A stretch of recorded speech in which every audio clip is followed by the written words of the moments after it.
Okay, so welcome everyone to our next installment of the QSI online seminar series.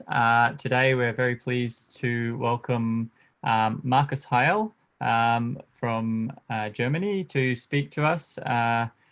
Markus did his PhD in Munich before winning a quite a prestigious fellowship to move to Austria and work with Peter Zoller.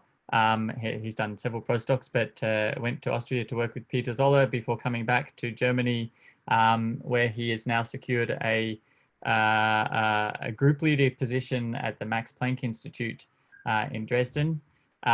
So he's been now in at the Max Planck Institute for how long is it exactly? A couple of years? Yeah, 2016, so like almost 4 years now. So 4 years at Max Planck, and he is specializes in many-body physics and now into Fourier dynamics and quantum phase transitions, and also is moving into machine learning. So there's a lot of overlap on a lot of areas with the sort of research that we're doing here. So we're very pleased to have him come to speak to us today. And so welcome, and looking forward to hearing your talk. Markus, take it away. Thanks a lot for the kind introduction, and also let me thank for the invitation to this rather remote seminar today. Indeed, what I would like to tell you about is how one could use some techniques for machine learning for quantum information theory tasks. And in particular, what I would like to show you is that one can use reinforcement learning to create shallow quantum circuits that one can use for simulating quantum many-body systems efficiently on quantum computers. And before I start, however, I would like to acknowledge one person who has been central in this project, namely Adrien Bollons, who has taken care of pushing that project and writing the code and developing ideas how one can progress at this front. Now, let me directly start with the outline of my talk. First, I would like to introduce to you this concept of digital quantum simulation, although I can imagine that some of you already know about this rather detailed. Now, it's a way to simulate the dynamics of quantum many-body systems on a quantum computer. And the an important aspect is that it's never exact, it's only approximate, and therefore there are always some errors. And depending on the approximation you do, like the most common one is doing some trotterization. It is always essential to estimate or to analyze the error that you're actually doing when you're doing this digital quantum simulation. And I will first give an overview over the standard error that you have by using trotterization as the approximation scheme to do a digital quantum simulation. And then I would like to show you that there is a different way to approximate your digital quantum simulation, which is done using reinforcement learning. And I will mainly first give you a rather brief but hopefully detailed enough introduction into the idea behind reinforcement learning, what it is about, and then how to apply it in the end to digital quantum simulation. And in the end, I will show you some concrete benchmark examples where we see that one can study the dynamics of quantum many-body systems using just a few quantum gates with very shallow quantum circuits. Now, let me start by introducing to you this concept of digital quantum simulation.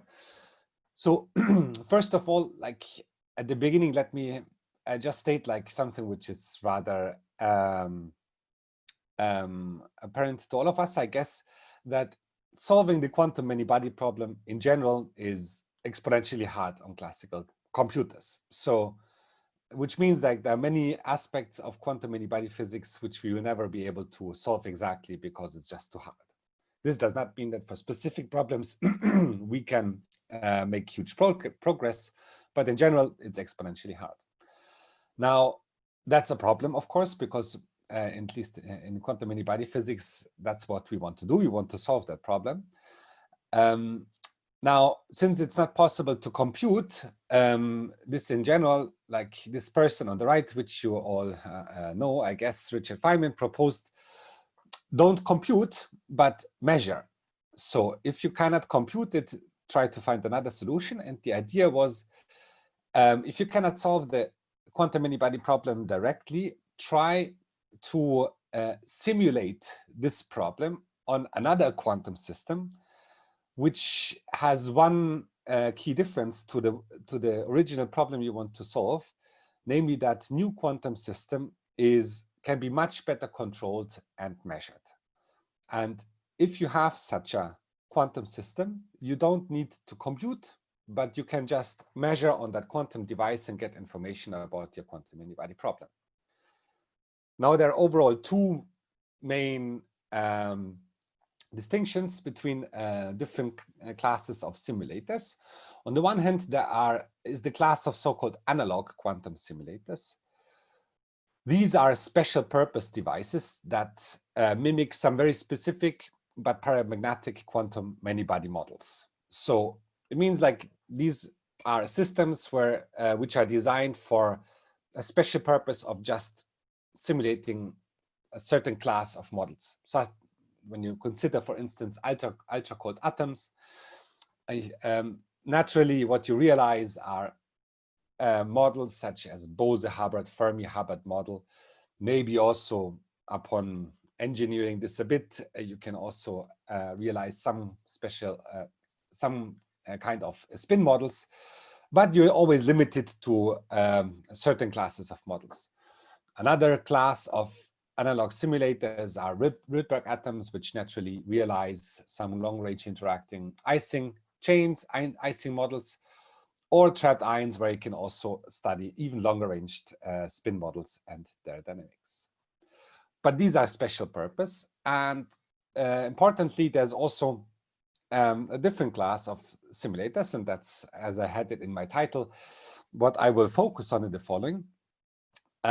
Digital quantum simulators, because they can, at least in principle, efficiently simulate any quantum system that you would like to. So as opposed to the previous ones where it was always special purpose. How is this possible? Yeah, you could use a quantum computer, because what a computer has is a universal set of quantum gates. What that in the end means is that you have a set of unitary transformations, which is so powerful that in the end you can approximate any other unitary with arbitrary accuracy using this small set of gates. And now, realizing that the time evolution operator itself is a unitary, you could use quantum computers to approximate any time evolution of a quantum many-body system that you would like to, in principle. Now, this is not only science fiction, this is also something which has been done experimentally.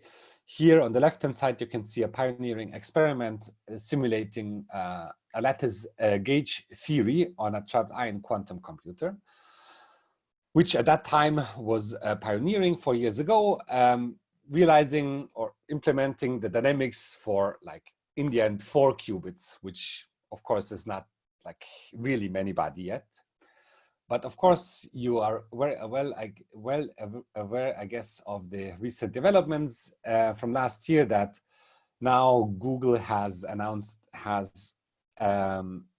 shown that they can build a rather large quantum computers involving here on 53 qubits, where you could even reach the regime of quantum supremacy. So, like, just concerning these short time range, like from 3 years, there has been a massive progress going from the order of like less than 10 qubits to up to 50 qubits to control the dynamics. Now, although like as I said, in principle, like with digital quantum simulation, you can realize any dynamics you would like to. I also emphasize that this is always only approximate. So how should I think about this? And like for that, let me introduce the concept of trotterization, which allows you to achieve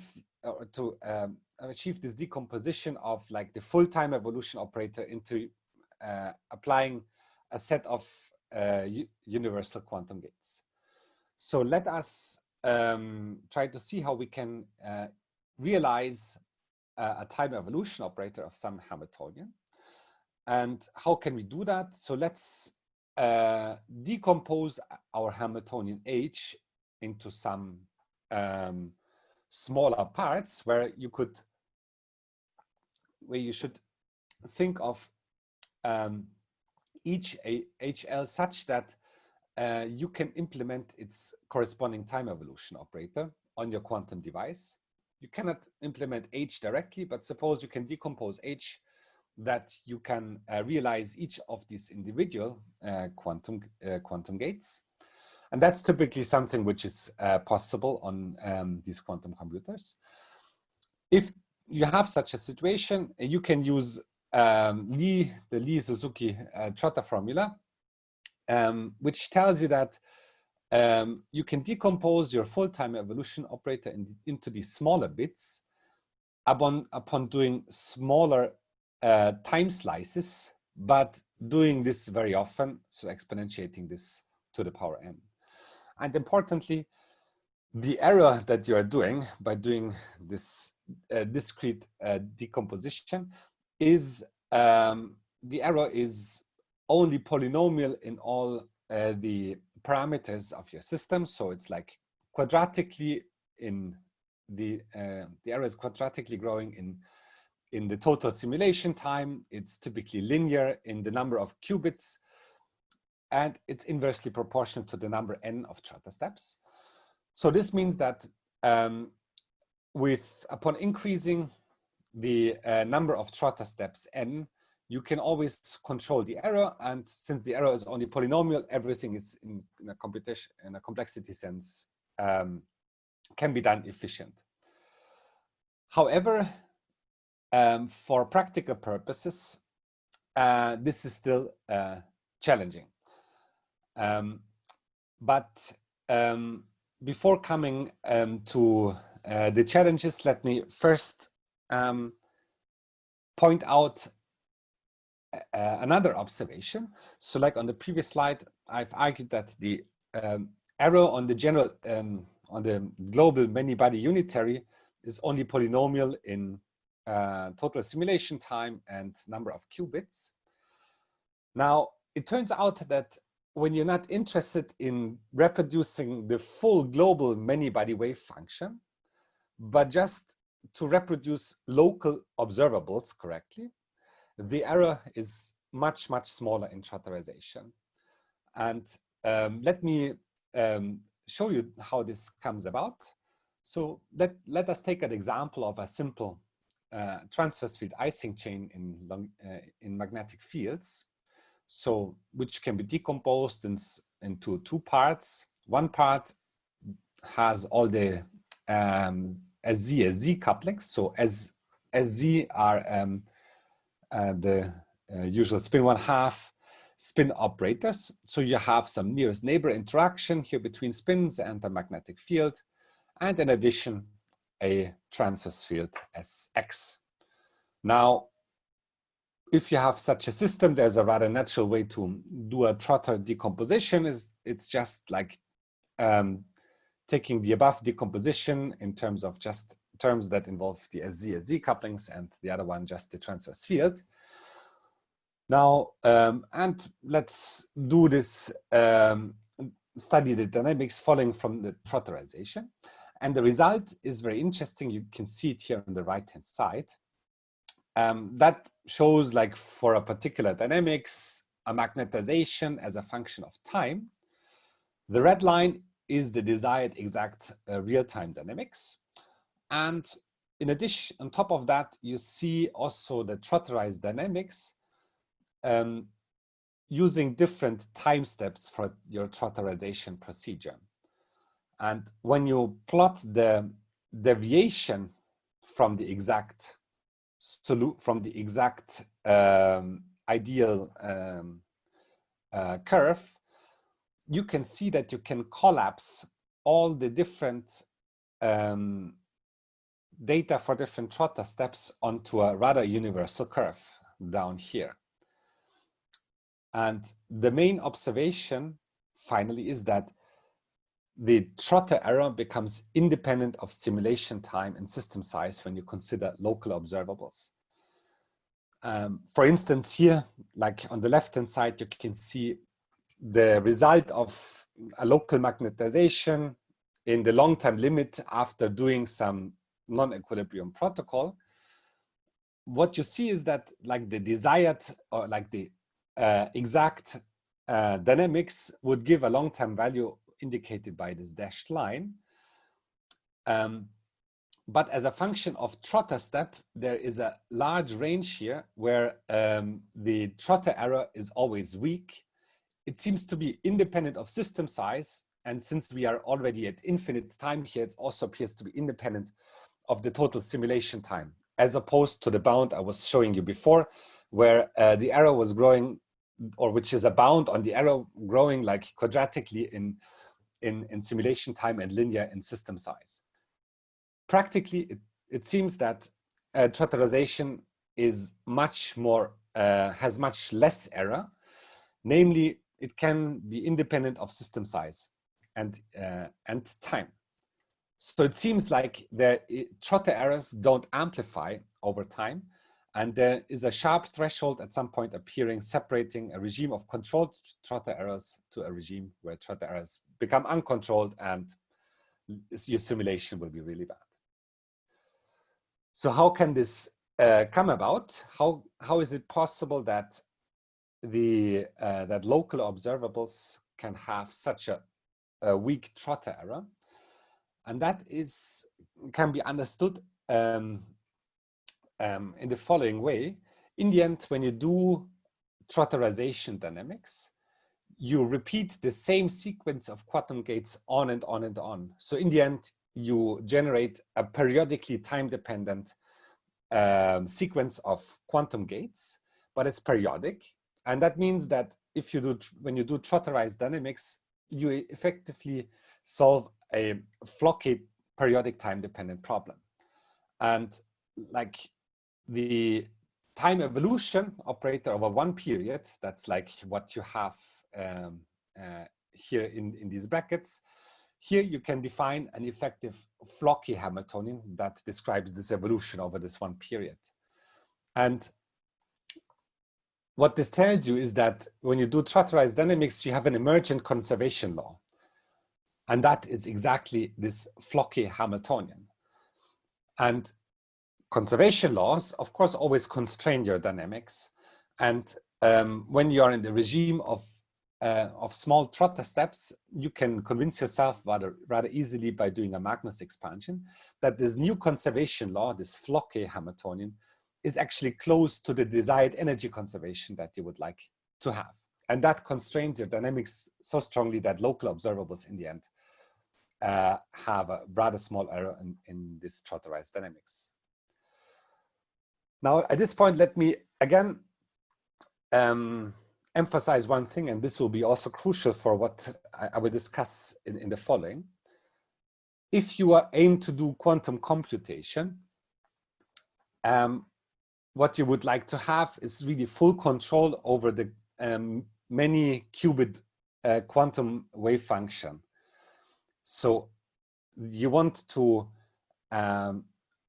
reproduce exactly with high fidelity the full quantum many-body state.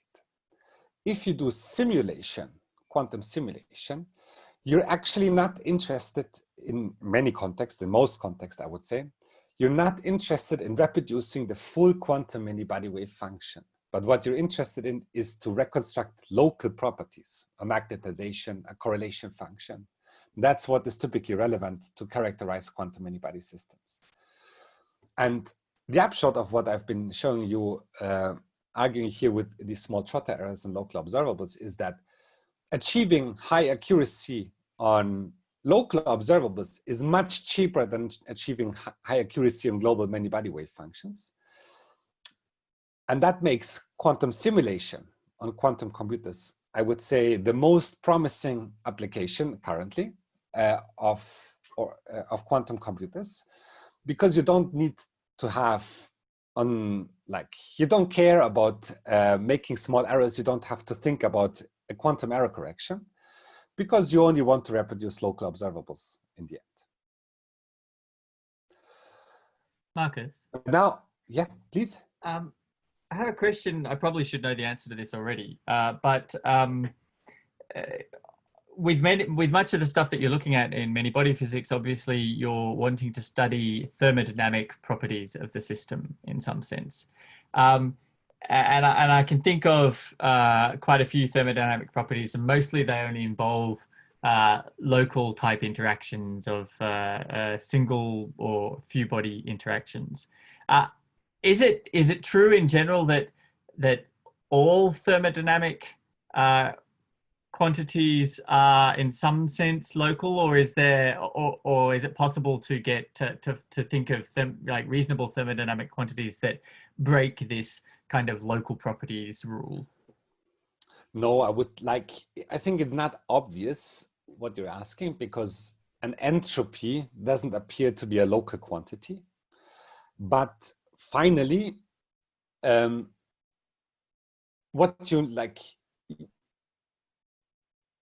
all thermodynamics can be, like the full thermodynamics of a system, quantum or classical, does not matter, is uniquely known once one thermodynamic potential is known. And for instance, if you know the energy or the free energy, like let's consider energy as a function of temperature, whatever, that is sufficient to know to reconstruct full quantum thermodynamic, the full thermodynamic properties. And the energy is typically a sum of local terms. Yeah.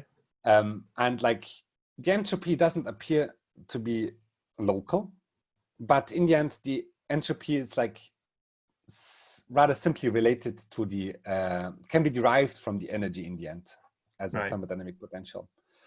So I would guess finally you only need local information. Huh, interesting. Thanks.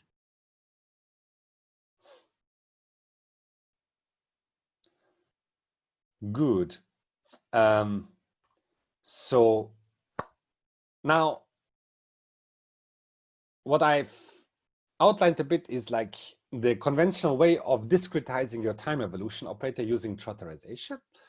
And I've shown you outlined, I didn't show it like it has been shown already much by many years ago, that this Trotter error is controllable. And for local observables, it's actually even smaller than one might have expected.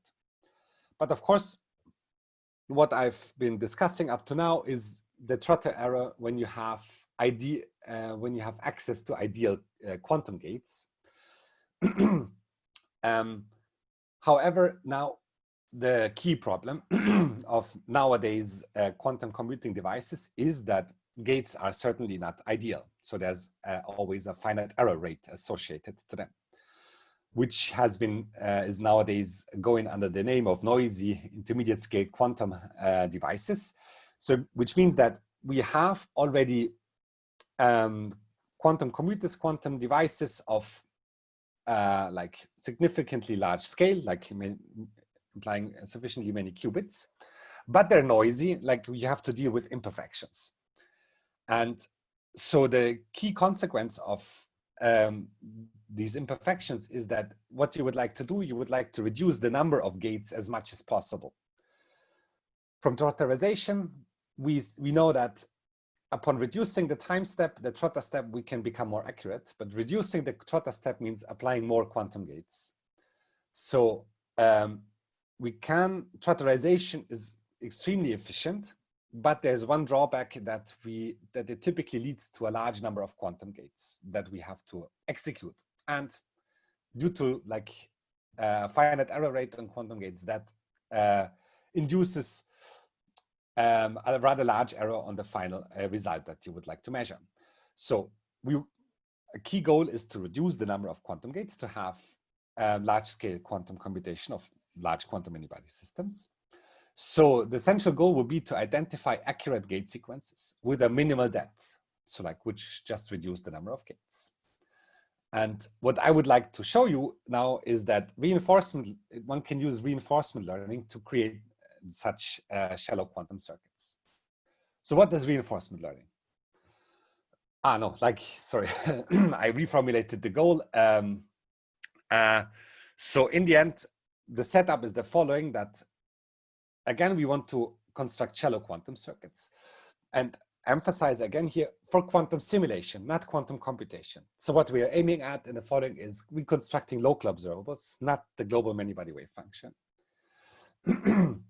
And we have some target time evolution that we would like to reproduce. We initialize our system in some state psi naught.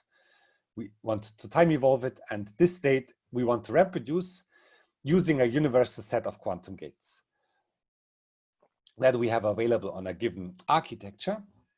In the following, I will use a universal set in one of the quantum computing architectures which are around, and which is trapped ions, but the algorithm can also be used for any other architecture. There's no principal issue about that. And for that architecture, we have three classes of gates. On the one hand, we have rotations that we can perform on individual qubits, which is equivalent to applying sigma x magnetic fields or z magnetic fields. And we have an entangling gate, which is coupling all the spins with each other. And this coupling is in general tunable, like it's long range, but it's tunable, algebraically decaying with some exponent alpha. And like the final quantum circuit that we would get in quantum simulation is like a successive application of unitaries, where each U is a complete is a set of is obtained from this universal set of quantum gates by like applying. You can apply like an X magnetic field to any of the individual qubits, a Z field on each of the individual qubits, and once an entangling gate. So like this is the one time step, so to speak. And we allow for, in principle, n time steps. And if we do that, that's something we can produce on a quantum computer using digital quantum simulation. And in the end, of course, what you would like to achieve, that this state that we obtain is as close as possible to this target state. In the end, this means that we try to optimize our wave function here by choosing all these parameters we have, these theta angles, for all of these individual gates. But that, since like in general, is a very hard problem, because there are many parameters involved in such a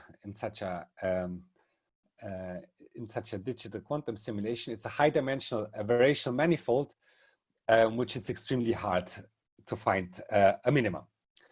And what we will use now in the following is reinforcement learning for finding such an optimal gate sequence.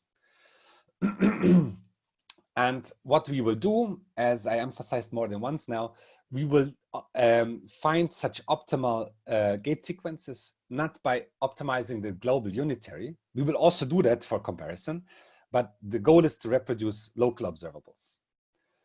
And like, just to show you one example how well that works. So here you can see the dynamics of QED in one dimension on a lattice for 20 qubits. So 16 qubits. Some quantity, like here, particle density as a function of time. The blue line is the exact dynamics of that system for the particular set of parameters. And the red one is what we obtained from reinforcement learning, which fits very well to the exact solution.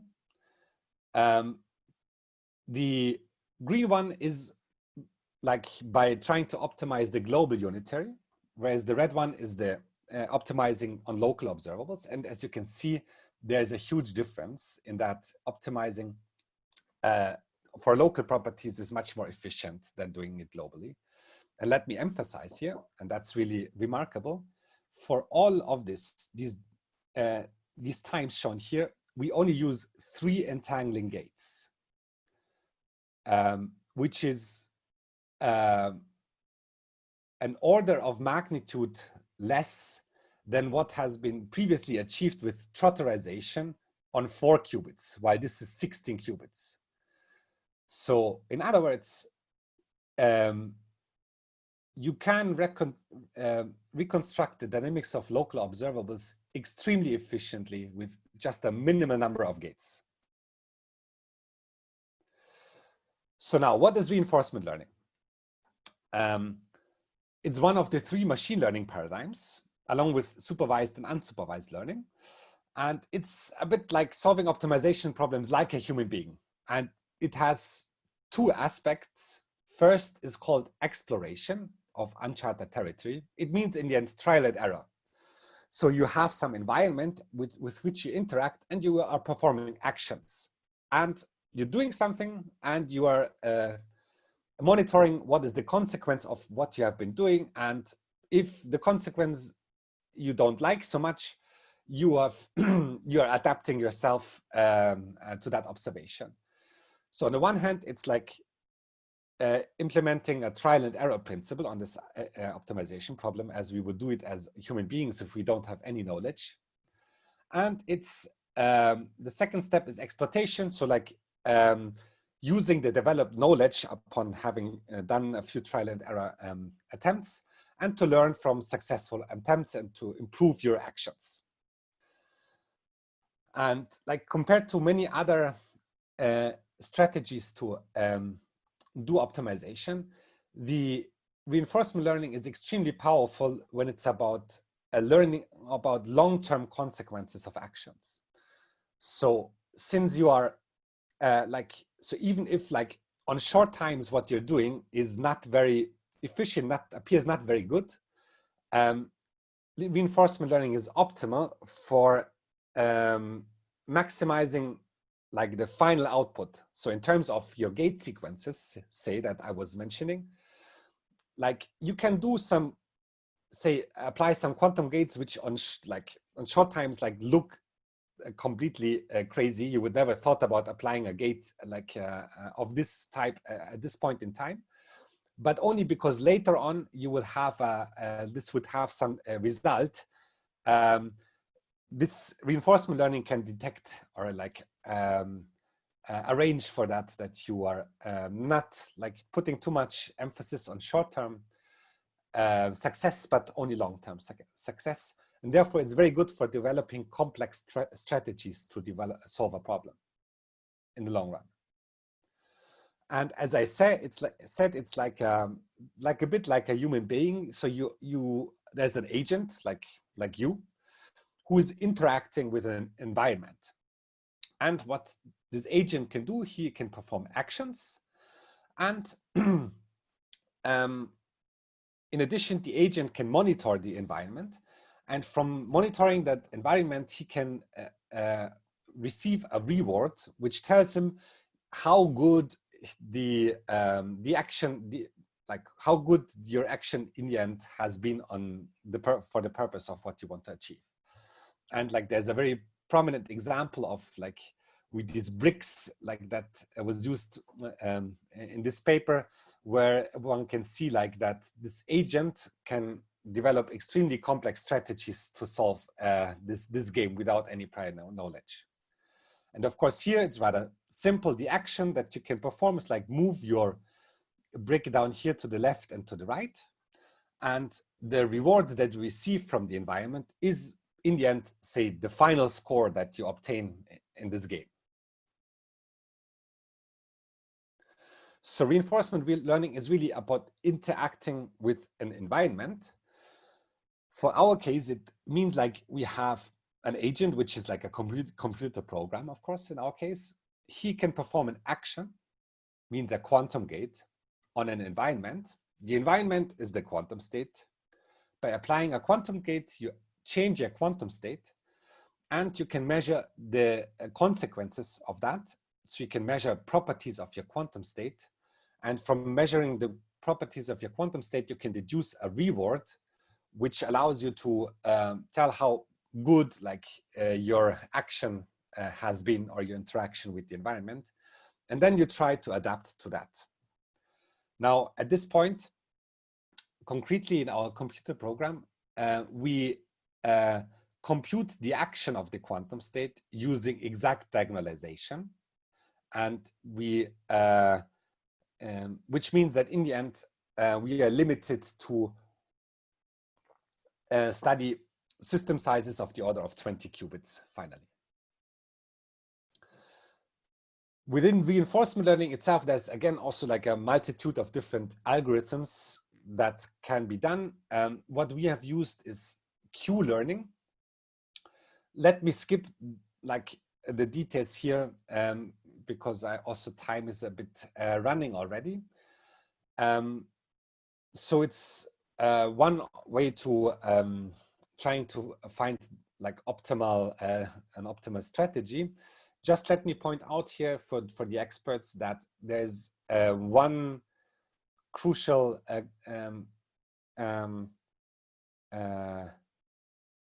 challenge here in applying Q-learning to this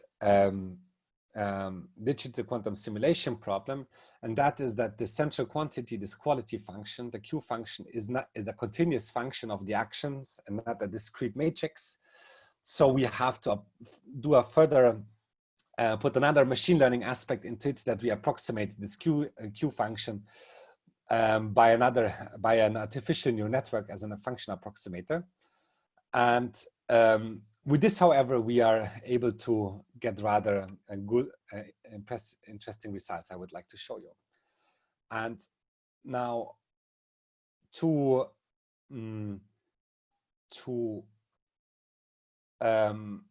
make concrete what I've been emphasizing more than once.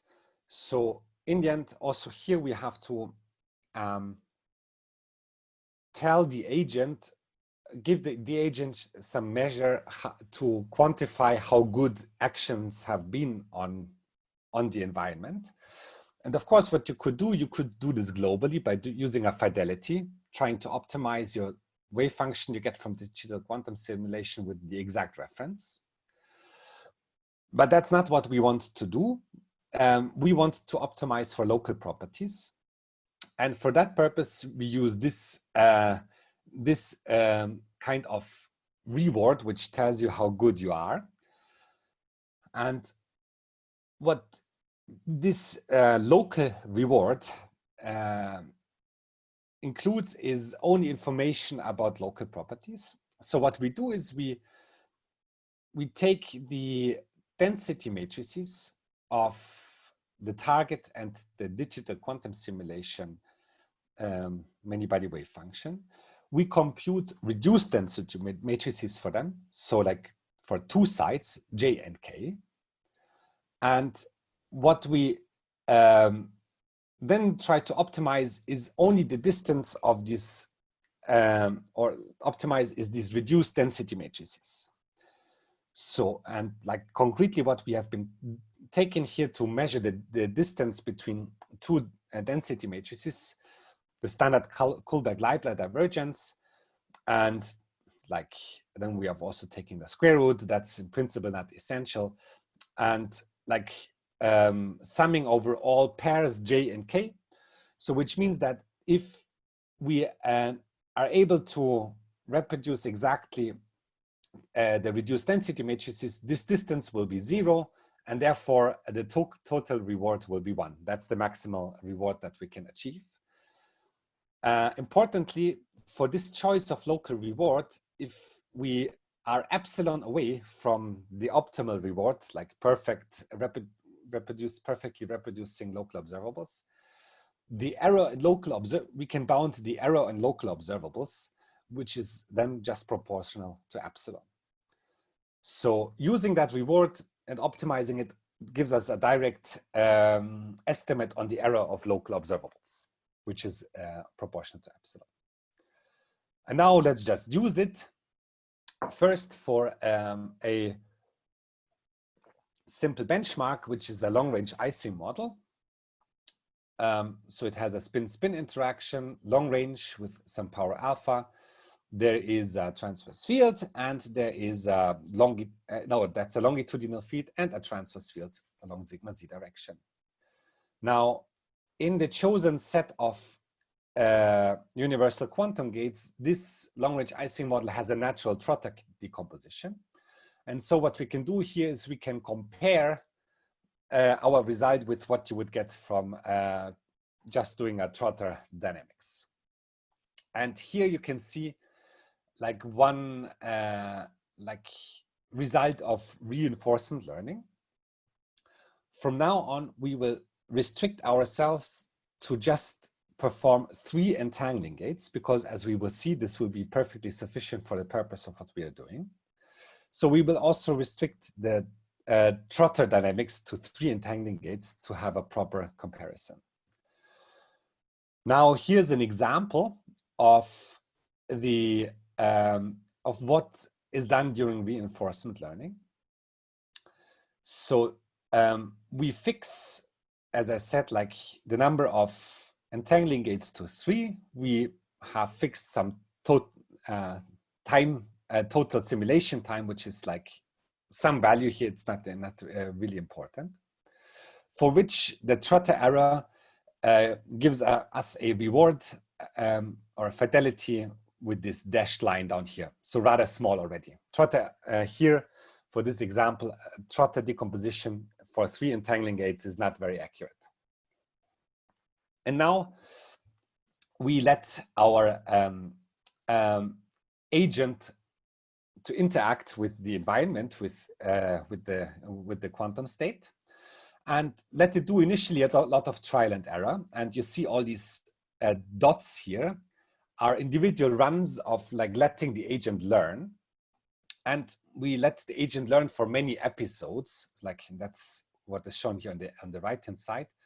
So we let the agent interact with the environment, like performing actions, getting a reward, trying to see how good it is, trying another action, and so on and so forth. And initially it's a lot of trial and error, because you see like he's like the final fidelity has a large spread here. Many attempts you do are actually really bad for achieving the goal that you would like to have. And then the agent is slowly learning, and like the blue line is the mean reward, like averaging over all the different runs here.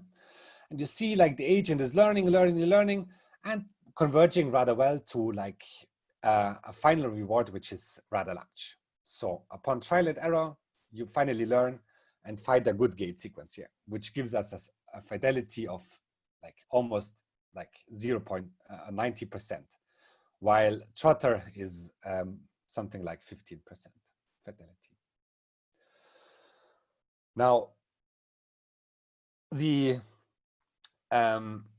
to make this a bit more quantitative, so here you can see like what we can achieve here. That's the reward, again, for fixing some simulation time, comparing the reward for Trotter fidelity, for the Trotter decomposition, using the local reward and the global reward in reinforcement learning.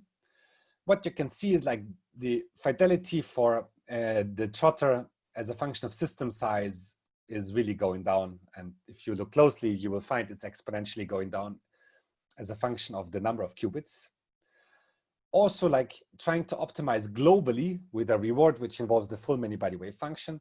This reward is also like going down, but the local reward, funnily, we don't really understand this, is even going upwards as a function of the number of qubits, which we attribute more to like a boundary effect here, so you shouldn't take this too serious.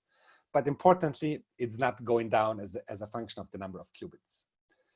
Similarly, here on the right-hand side, you can see the overall fidelity now as a function of time, where you also see like that the trotter is decaying rather quickly, but using reinforcement learning as a function of time, the reward, the fidelity always remains rather well. Here you can see also like dynamics of a magnetization as a function of time, comparing like the exact solution is the blue data. Black is trotter, green is optimizing for the global reward, and red is for the local reward. And as you can see, using the local reward, you can track the dynamics here for really long times. And also like energy, you can also see that it's almost conserved for the local reward. Because the energy, as we said, also is like a sum of local terms. So it's one of the quantities that is being optimized. But like even more interestingly, let me show like an example of the lattice Schwinger model. Like details of the model, ignore it for a moment. It's in the end a version of quantum electrodynamics in one spatial dimensions. Why the lattice Schwinger model is very interesting in this context, because it has no natural trotter decomposition as opposed to the long-range Ising model studied before, because it involves both some short-range couplings and, if you multiply that out, also long-range couplings. So that's challenging for a given set of quantum gates to reproduce both short and long-range couplings correctly. But as I will now briefly show you, using reinforcement learning, again using just 3 entangling gates, we can find that we can reproduce the dynamics extremely accurately. Here we now don't have a trotter decomposition as a reference because there's no natural trotter decomposition. But again, we find the same picture as before, that when optimizing globally, the fidelity goes down rather rapidly, while using the local local reward, we find that again this funny increasing behavior. And like the plot I was showing you before is exactly this one here again, where we study some local observable as a function of time, and where using the local reward we can reproduce the dynamics rather accurately in the end. So coming to an end, I hope I could convince you that like reinforcement learning might be an interesting tool here to construct shallow quantum circuits for solving the real-time dynamics of quantum many-body problems. And it's absolutely key here to use a measure for the accuracy which is local, and that leads to some scalable, has in the end scalable performance. So the error in the end seems not to depend crucially on system size or time. Now, our current implementation has still some problems. So we are able to find good solutions, as I've been showing you, but we also have problems upon using a larger number of entangling gates, larger than 3. We are working on this right now. With our current algorithm, we are not able to achieve anything like quantum supremacy because we always need an exact reference, which at the moment we take from exact diagonalization. We would like to push this further by using maybe tensor networks for an exact reference, which might allow us to reach larger system sizes. But still, we will always work in a regime which can be also solved for theoretically. So there would be no advantage using it, doing it on a digital quantum simulator in that respect. Although it is, of course, great that you might now be able to do larger scale digital quantum simulation for quantum many-body problems. But of course, the big goal would be like to have an algorithm which doesn't need the exact reference, because only then one might be able to achieve, to reach a regime of quantum supremacy. But that's something we have not been able to do at the moment. And with this, I would like to thank you all for your attention, and please go ahead if you have some questions. Thanks very much, Markus. That's a very interesting talk. I have a couple of questions, but let me open up first to see if there are questions from elsewhere in the peanut gallery. Well, no one's unmuting just yet, so I'll kick off with one of my questions, just touching on this last point that you made to do with having this exact reference. We've already had a couple of talks from the folks in Google in this seminar series. And one of the things that I took away from that was that what was really critical for them, especially in trying to verify that their large circuits were working, was the fact that they were able to look at solutions where they solved the many-body physics model exactly, but in a scenario where they had the patches kind of cut, except for, say, one entangling gate crossing over. And that was enough to allow them sort of sufficient, the states that they were able to generate had similar sort of complexity to the overall patch, but it was enough of a simplification that they were able to then dramatically reduce their simulation time. That created some symmetries for them. Do you expect that if you go to something like a tensor network model where you have sort of or some many-body system where you have a very complicated system, could you envisage maybe using this reinforcement learning where you use something like this slightly simplified patch and optimize to that in your reinforcement learning? Would you expect that to produce good results in the full problem? I guess I see completely your point, and that would be actually really great. I've never thought in this direction, but I guess that this is not possible here because with this reinforcement learning, we are aiming to find, like, I think what we find typically are very specific solutions to specific problems. So if you were to change your quantum many-body system, like by changing like certain couplings, like that you can solve it maybe easier, you might be able to solve this problem, but you will not be able to, from this solution, to gain any insight, like what would be a good gate sequence now if we were to change this coupling again. So it's not about benchmarking here. It's that the agent needs to interact with something, and like this interaction is such, like the action is like you apply a quantum gate and you have to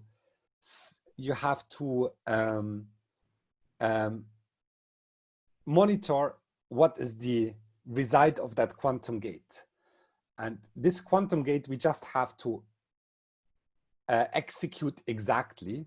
And for that, we need some exact way of doing it. And that's exact diagonalization in our context. Right. If we were to have a different environment, like meaning we want to reproduce something different, like a different, like quantum system, like the interaction, like the feedback from the environment would be completely different, and the agent would try to optimize for something completely, like for something else. Okay. And so there's no way of generalizing from one case to the other, unfortunately, at least right. that we are aware of. Interesting. Interesting. All right. Before I wrap it on, are there any other questions from other people? No. So my second question was actually to understand this. So you talked about sort of limiting yourself to 3 entangling gates. Yes. Now, but is that, I didn't quite understand exactly how that worked. Was that like that? That's not. Is this all about optimizing the form of the trotter step, or is this about actually moving away from trotter steps completely and saying, for a given time, I'm going to create a new specific targeted gate sequence that I do? So what we are, so like suppose we have some target wave function. We don't have to care really how we get this, but what I have in mind is this is, for instance, obtained after doing time evolution with this lattice Schwinger model up to some point. Now I have like a reference.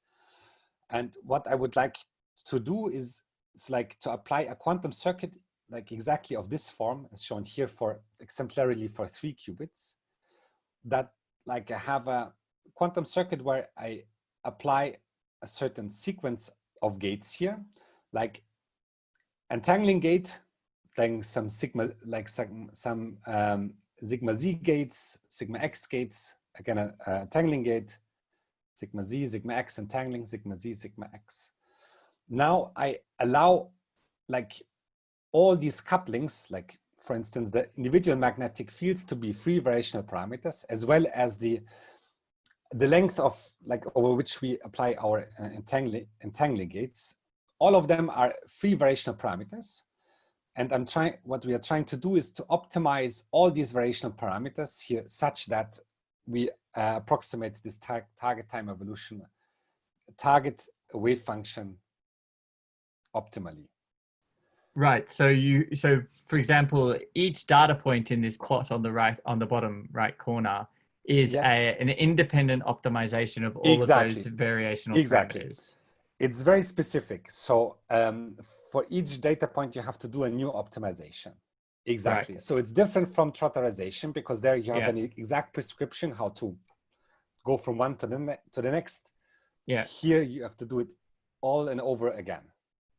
Right. Okay. And does that mean that when you go to, for example, larger systems, do you have specific forms for your entangling gates that you consider? It's always like everything gets entangled, then single qubit gates, and then everything gets entangled. Is that kind of this general structure that you've chosen? Yes. Or do you leave also the form of? Yeah. Okay. Yeah. So like the only thing that you would change here in this schematic plot is you would add more lines down here. But you would always have like one all-to-all entangling gate. You would have. So that's something like a Malmer-Sorensen gate or something like that. Yes, yes. In our case, it's Malmer-Sorensen, but you could replace it by any other architecture or like any other gate for any other quantum computing architecture.